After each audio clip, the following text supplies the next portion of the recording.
blokada şəraitində yaşayan bir regiondan bütövlükdə Asiyadan Avropaya qədər uzanan nəqliyyat qovşaqlarının mərkəzi hissəsinə çevrilən, nəqliyyat hubuna çevrilən Naxçıvandan danışacağım. Bəli, Naxçıvan daim Ümummilli lider Heydər Əliyevin və Prezident İlham Əliyevin xüsusi diqqətində olub.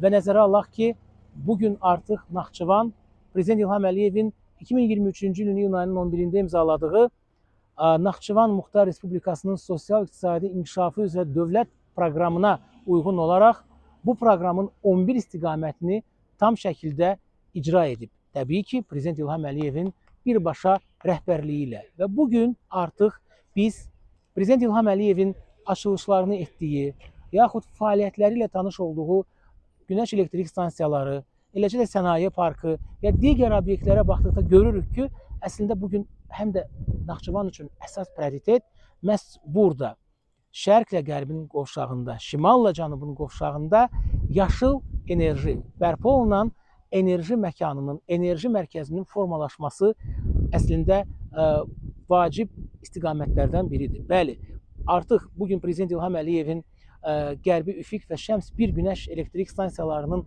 fəaliyyəti ilə tanış olması ondan xəbər verir ki, Naxçıvan dünyaya, regiona və dünyaya bərpa olunan enerji, yaşıl enerji sahəsində böyük töhfələr verəcək. Və xüsusi olaraq deməliyik ki, böyük səfərdən sonra bugün Naxçıvan əslində özünün növbəti inkişaf mərhələsini yaşayır. Bu əslində hamısı Prezident İlham Əliyevin böyük strategiyasının ardıcıl davamıdır. Və biz bir məsələni xüsusi olaraq unutmamalıyıq. 1991-ci ilin 3 sentyabrında Ümummilli lider Heydər Əliyevin Naxçıvan Ali Məclisinin sədri seçilməsinin 35 ili tamam olur. Və məhz bu tarix Naxçıvandan başlayaraq bütün Azərbaycanın xilası tarixidir ki, bir daha xatırladıram, biz onun bugün 35 ilini qeyd edirik.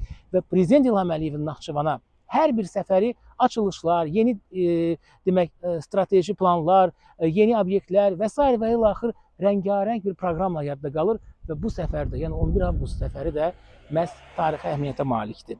Kamran Qasımov, Naxçıvan, Real TV.